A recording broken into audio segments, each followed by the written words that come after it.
সুপ্রিয় দর্শক, আসসালামু আলাইকুম। কানাডা থেকে আমি সাকিব আজকে আপনাদের আবারও স্বাগত জানাচ্ছি। একটি দুঃখজনক খবর দেই, সেটা হচ্ছে যে আজ রবিবার সকালে আমি ভিডিওটি ধারণ করছি। গতকাল রাত 8টার দিকে কানাডার ব্রিটিশ কলম্বিয়ার প্রভিন্সের ভ্যানকুভার শহরে, আপনারা জানেন যে কানাডার অন্যতম একটি বড় শহর ভ্যানকুভার, সেই ভ্যানকুভার শহরে একটি ব্লক পার্টি হচ্ছিল ফিলিপিনি কমিউনিটির। এবং সেই পার্টিতে ঠিক সন্ধ্যার আগে যখন পার্টি যখন জমজমাট, সেই সময় একটি কালো গাড়ি, কালো রঙের এসইউভি, সেই বড় যে একটি পার্টি, সেই পার্টির মধ্যে উঠিয়ে দেওয়া হয় এবং জোরে চালানো হয়। এবং সেখানে 9 জন মানুষ নিহত হয় বলে পুলিশ এখন পর্যন্ত নিশ্চিত করেছে। অর্থাৎ সেই ফিলিপিনো কমিউনিটি, সেই পার্টিটির নাম লুপু লুপু পার্টি। এবং সেই পার্টিতে মানুষ ছিলেন অনেক, প্রায় 1010 মানুষ ছিলেন সেই সময়টায়। তখন একটি কালো রঙের এসইউভি গাড়ি সেখানে উঠিয়ে দেওয়া হয় এবং এখন পর্যন্ত পুলিশ 9 জনের মৃত্যুর খবর নিশ্চিত করেছে।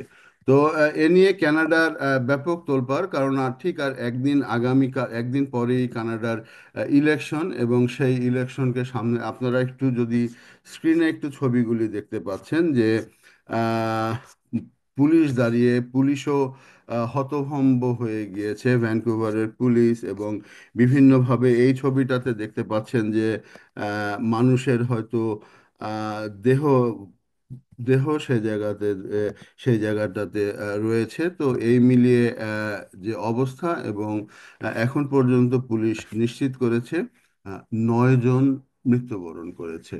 তো এটা কানাডার জন্য, কানাডার আগামী কালকে যে একটি নির্বাচন, সেই নির্বাচনের জন্য কোনো প্রভাব পড়বে কিনা বা কেন কি হলো, সে বিষয়টা নিয়ে একটু বলার চেষ্টা করব। তো আপনারা জানেন যে এটি একটি লুপু পার্টি। লুপু পার্টি হচ্ছে ফিলিপিনোদের একটি অন্যতম পুরাতন পার্টি, এবং তারা এই দিনটিতে তাদের যারা ন্যাশনাল হিরো যারা রয়েছে, যারা ইন্ডিজেনাস হিরো রয়েছে, তাদের দেশে তাদেরকে তারা এই দিনটিতে স্মরণ করে। এবং এই স্মরণটা করে ফেস্টিভ মুডে করে। এবং যে পার্টিগুলি হয়, এই পার্টিগুলি সাধারণত একটা বড় স্ট্রিট বা একটা রাস্তা বন্ধ করে দিয়ে রাস্তার চারিদিকে দোকানপাট, অস্থায়ী দোকানপাট বসানো হয়, খাওয়া দাওয়া হয়, বিভিন্ন ধরনের কনসার্ট হয়, বিভিন্ন ধরনের পার্টি হয়। এবং এখন উইন্টার শেষ হয়ে গিয়েছে, সামার আসছে। তো এই সময় সেই জায়গাটাতে 10,000-এর উপরের মানুষ জড়ো হয়েছিল। আর সবচেয়ে একটি ভীতিকর খবর হচ্ছে যে এই অনুষ্ঠানটি ঠিক ঘন্টা খানেক আগে সে জায়গাটাতে ছিলেন কানাডার এনডিপির প্রধান জাগমিত সিং। অর্থাৎ তিনিও সেই জায়গাটি ভিজিট করে গিয়েছিলেন, এবং আহ, তিনি রক্ষা পেয়েছেন, কারণ তিনি সেই সময়টাতে ছিলেন না, তিনি চলে গিয়েছেন। আহ, তিনি চলে গিয়েছিলেন, কিন্তু সেই প্রায় 1010 মানুষ, সেই 1010 মানুষের উপরে একটি কালো রঙের এসইউভি উঠিয়ে দেওয়া হয়। এবং যেটা জানা যায় যে পুলিশ এখন পর্যন্ত নিহতদের নাম প্রকাশ করেনি। পুলিশ এখন পর্যন্ত একজন অ্যারেস্ট হয়েছে সেটা প্রকাশ করেছে, এবং জানা গেছে তিনি ইমিগ্রেন্ট, এবং তার নাম পরিচয় কিছুই পুলিশ এখন পর্যন্ত প্রচার করেনি। অর্থাৎ আমরা যখন ভিডিওটি করছি তখন ঘটনার প্রায় 12 ঘন্টা হয়ে গিয়েছে, 12 ঘন্টা হয়ে গিয়েছে। তো ফিলিপিনি কমিউনিটি হচ্ছে গিয়ে ভ্যানকুভারের একটি অন্যতম ভাইব্রেন্ট কমিউনিটি। প্রায় 1,70,000-এর উপরে ফিলিপিনো কমিউনিটি কিন্তু সেই ভ্যানকুভারে বসবাস করে, এবং তারা মোট জনসংখ্যার 3.5%-এরও বেশি।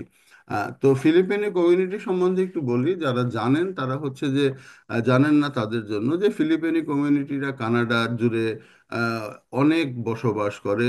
অর্থাৎ প্রথম 3টি দেশের মধ্যে যদি নতুন ইমিগ্রেন্ট যারা প্রথম 3টি দেশের মধ্যে যদি আনেন, তাহলে ভারত, চায়না, এবং চায়নার পরেই হয়তো নেপাল, ফিলিপিনিরা থাকবে। তো সেই ফিলিপিনি কমিউনিটি অনেক, এবং তাদের ক্যানাডিয়ান ইকোনমিতে তাদের অবদান অনেক। বিশেষ করে নার্সিং সেক্টরে তারা কাজ করেন, ক্লিনিং সেক্টরে তারা ভিজিবল কাজ করেন। এবং অন্যান্য সেক্টরগুলোতেও তো তারা রয়েছে। তো আমরা যেমন বাংলাদেশি কমিউনিটি বা ভারতীয় কমিউনিটিরা আমরা যেমন আমাদের নিজ দেশের রাজনীতিকে কানাডায় নিয়ে আসি, যেমন কানাডা আওয়ামী লীগ বলেন, কানাডা বিএনপি বলেন, এগুলো আছে, এগুলো থাকে। এবং আমরা আমাদের উৎসবকে জোর করে কানাডাতে, অনেকটা বলবো জোর করে, বা ওই এক টুকরো বাংলাদেশ যখন আমরা কানাডাতে খুঁজি, ফিলিপিনোরা আসলে অতটা কিন্তু ওইভাবে না, অতটা ওইভাবে না। ওরা আহ, থাকে, কাজ করে, নিজেদের মতো করে থাকে, নিজেদের ফ্যামিলি নিয়ে থাকে। এবং অনেকটা আমি দেখেছি যে আত্মকেন্দ্রিক, এবং জাতীয় রাজনীতিতেও কিন্তু ফিলিপিনোদের একটি, অর্থাৎ কানাডার জাতীয় রাজনীতিতেও কিন্তু ফিলিপিনোদের একটি ভূমিকা রয়েছে। তো সেই ধরনের একটা কমিউনিটি, একেবারে নির্বিবাদ কমিউনিটি, যেমন আমরা ভারতীয় কমিউনিটিদের দেখি যে এই জায়গাগুলিতে তাদের বিভিন্ন আন্দোলন, দেশের প্রবলেম তারা এই জায়গাগুলিতে নিয়ে আসে। বাংলাদেশি কমিউনিটিদের দেখি, বা এগুলি আমি খারাপ চোখে বলছি না, আমি বলছি তারা কি করে। বাংলাদেশি কমিউনিটি যেমন এই ফ্যাসিস্ট হাসিনার সময় তারা এই কানাডাতে একটি যথেষ্ট ভূমিকা পালন করেছিল, তো এইভাবে ফিলিপিনো কমিউনিটি কিন্তু আসলে ওইভাবে না, তারা তাদের মতো করে থাকে এবং তারা ইনকাম করে। কিন্তু এই ধরনের একটি প্রোগ্রামে কেন গাড়িটি উঠিয়ে দেওয়া হলো, এবং কালো রঙের একটি এসইউভি, কি নির্মমতা! দর্শক চিন্তা করেন যে ছোট্ট একটি রাস্তার মধ্যে হাজার হাজার মানুষ দাঁড়ানো, সেখানে সেখানে খাওয়ার দাওয়ার বিক্রি হচ্ছিল, সবাই একটি উৎসব মুখর পরিবেশে ছিল। সবাই একটি উৎসব মুখর পরিবেশ, স্ট্রিট পার্টিগুলি যেভাবে হয়, সবাই একটি উৎসব মুখর পরিবেশে ছিল। সেই উৎসব মুখর পরিবেশে একটি গাড়ি উঠিয়ে দেওয়া হলো। তো ইলেকশনের আর মাত্র একদিন বাকি। আর্থিক এখন থেকে আমি যে জায়গাটাতে ভিডিও করছি তার হয়তো 22 ঘন্টা পরে ইলেকশন শুরু হবে, এবং সেই ইলেকশনের সময় এই ধরনের একটি ইমিগ্রেন্ট ইস্যু আনার কোনো সেক্টরকে না, অর্থাৎ ইমিগ্রেন্টদের মধ্যে হানাহানি, মারামারি, সবাই ইমিগ্রেন্ট কানাডাতে, যারা হোয়াইট ক্যানাডিয়ান তারাও ইমিগ্রেন্ট। তো এই ধরনের নিউ ইমিগ্রেন্ট যারা আছে তাদের মধ্যে হানাহানি বা এই ধরনের একটা কোনো কিছু কিনা, এই ধরনের ইস্যু কিনা, সেটাও দেখা হচ্ছে, পুলিশ দেখছে। তবে যাই হোক না কেন, অথবা এই সমস্ত ক্ষেত্রে অধিকাংশই থাকে যে হয়তো তিনি মেন্টালি ডিস্টার্ব, সে কারণে তিনি গাড়ি উঠিয়ে দিয়েছেন। তো এগুলি খুবই দুঃখজনক। সেই প্রোগ্রামটার মধ্যে চিন্তা করেন, 10,000-এর মতো দর্শক ছিল, অর্থাৎ সেখানে গিয়েছিল মানুষ। সেখানে শতাধিক গাড়ি ছিল, যে গাড়িগুলিতে করে খাবার বিক্রি করা হচ্ছিল, এবং পার্টি মুডে সবাই ছিল। সেই অবস্থায় একটি গাড়ি উঠিয়ে দেওয়া, 9 জনের মৃত্যু, সেটা খুবই দুঃখজনক। আর যেটা বললাম যে সেখানে কোনো, এই সমস্ত প্রোগ্রামে কিন্তু সব দেশের লোকজন যায়, কারণ এই সেদিন শনিবার ছিল, বন্ধের দিন, এবং সব দেশের লোকজনই যায়, তারা গিয়ে সেখানে এসে উৎসবে সামিল হয়।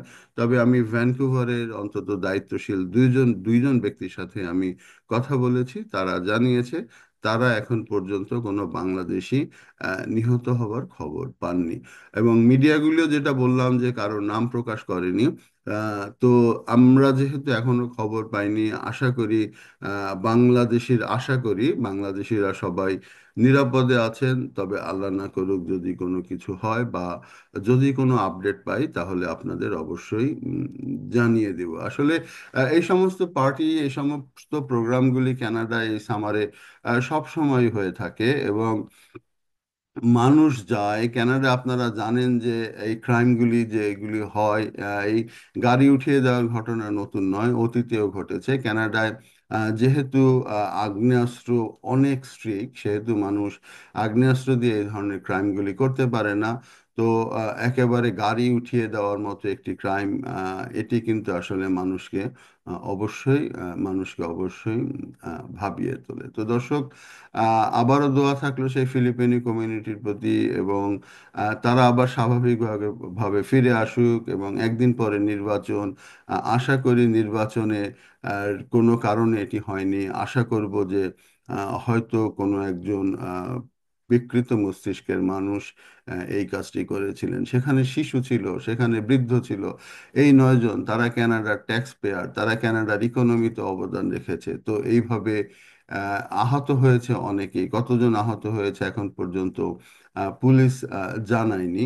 তো সব মিলিয়ে একটি বিধ্বস্ত ভ্যানকুভার, এবং আমরাও শোকাহত, আমরাও শোকাহত। আমরা চাই ঘটনাটি সুষ্ঠু তদন্ত হোক, এবং সেই ফিলিপিনি কমিউনিটি আবার তারা কাজে ফিরে আসুক, এবং আগামীকাল ভোট, সেই উৎসব মুখর পরিবেশে সবাই ভোটে অংশগ্রহণ করুক। দর্শক, এতক্ষণ সঙ্গে থাকার জন্য ধন্যবাদ। আবারও দেখা হবে। ভালো থাকবেন। আসসালামু আলাইকুম।